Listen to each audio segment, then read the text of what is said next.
Talagang oportunista itong si Villanueva. Nag-press con kahapon, nag-press con. Ano ba mga pinagsasabi ni Villanueva sa press con niya kahapon? Oh, sabi niya, ah, tungkol doon sa impeachment, yung impeachment ni Sara. Ah, alam naman natin kung anong ginawa ni Joel Villanueva. Ay 'di ba kasama siya doon sa mga senador, yung 18 na mga senador na bumoto para ibalik yung articles of impeachment pabalik sa Kamara. Hmm? Ah, um, itong si itong si Villanueva, makikita mo nito ang pagkadublikaran nito. Dublikara. Namamangka sa dalawang ilog, parang si Chis Escudero din. Doon doon sa Senado, kunwari ano siya, ang pinaglalaban niya na dapat ituloy ang impeachment, wag dapat itong ah, wag dapat itong i-dismiss, mga ganun ang statement ni Villanueva, no? May mga away-away pa sila ni Padilla, yung mga ganun. Para ipakita na siya, hindi siya kasama doon sa mga senador na pro Sara. May mga ganun Pero doon sa bandang huli, yun, na-expose talaga si Villanueva doon. Ha? Nung nagsasalita na si Senadora Risa, gusto nilang patigilin. Hmm? Gusto nilang patigilin. Ha? Si Senadora Risa, nandun sa unahan. Nagsasalita siya. Doon naman sa yung table kung saan nandun yung presiding officer, si Chis Escudero, nakaharap si Chis Escudero. Pero dun sa likod, ang mga nandun sa likod, si Bato, si Aimee, si Joel Villanueva, yun. Sabi ni Bato, sinisinyasan si Aimee, patigilin mo na. Lumapit naman ngayon si Aimee kay Joel Villanueva. Si Joel Villanueva naman, sige na, magano ka na, point of order ka na, point of order. Tinanong siya ni Aimee, pwede na kaagad akong oo, sige na, ano yun, para matigil na. Tapos sabay labas ng kanyang dila. Kaya nga ang tawag sa kanya, Boy Dila. Uy sulsol, Boy Dila. Oh, 'di ba? So makikita niyo ngayon yung pagkaduplikar. Kunwari nakikipaglaban na dapat ang impeachment ay matuloy yan kasi yan ay pagpapanagot sa mga opisyal ng bansa na inaakusahan ng katiwalian, yung mga ganun siya, no? May mga paaway-away pa sila ni Padilla. Tapos bigla, siya naman ang nagsusulsul kay Aimee para patigilin si Senadora Risa at nakuha na yun. Talagang kumalat yun. So anong pinapakita doon? Eh di ba? Dublikara si Villanueva. Anong ibig sabihin nun? O di oportunista. Ay ngayon, nag-press con siya kahapon. Lumitaw na naman na talagang oportunista nga itong si Villanueva. Bakit? Ang mga sinasabi niya, dapat daw maging matalino ang mga senador. Dapat daw maging mapagmasid. Wow. Wow. Anong ginawa ninyo, Joel Villanueva? Matalino ba yung ginawa ninyo na yun? Sabi pa ni Joel Villanueva,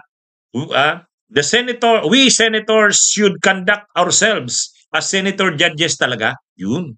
Sabi niya, dapat daw talagang umakto sila bilang mga senator judges. Ay yung ginawa mo na nakuna ng video, yung mga pasulsul ka, palabas-labas ng dila, sinusulsulan mo si Aimee para patigilin si Risa, kitang-kita, nakuha na ng camera, nakuha na ng video. O yun ba, pagiging ba yun?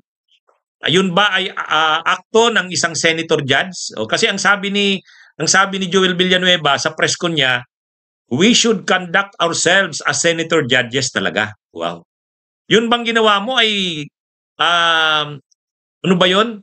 Gawain ba yun ng isang senator judge talaga? Talaga talaga lang Joel Villanueva. Kaya makikita nyo mga kabunyog, di ba opportunista yun?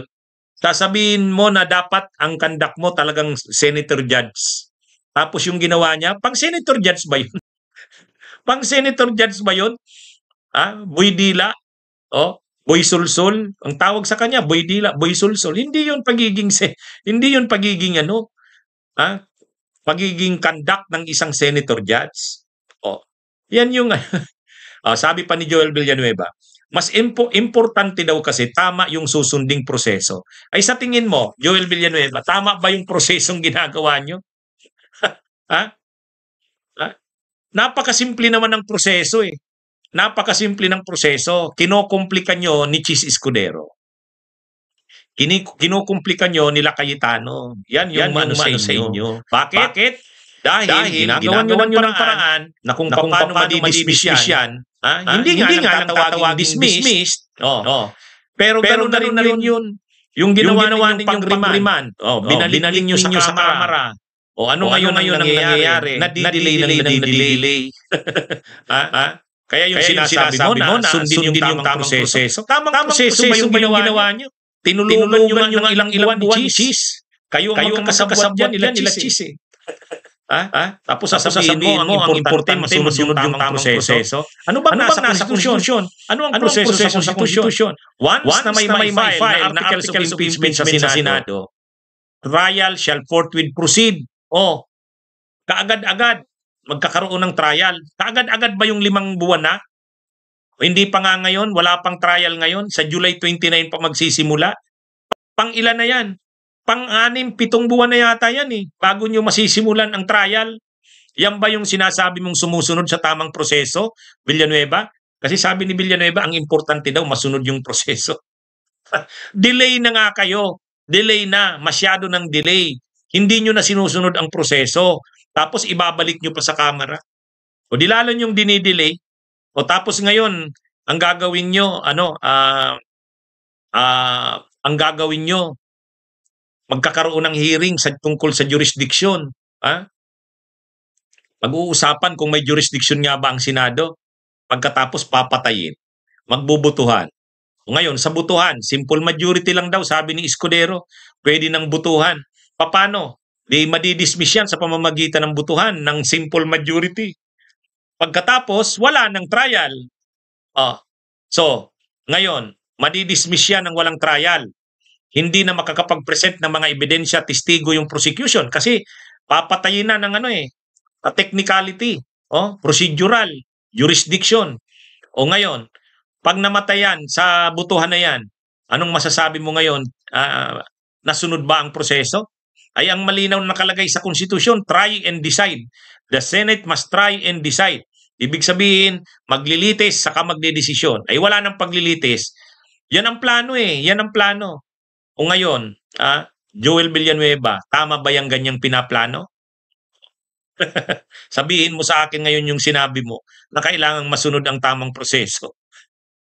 Anyway, abangan natin mga kabunyo.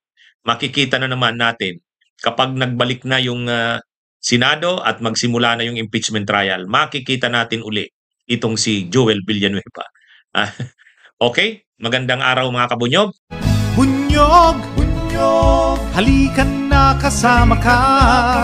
Bunyog, kapag buklod ay may pag-asa.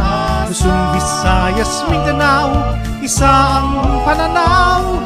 Sa bagong Pilipinas ang bunyog isisigaw. Bunyog, bunyog.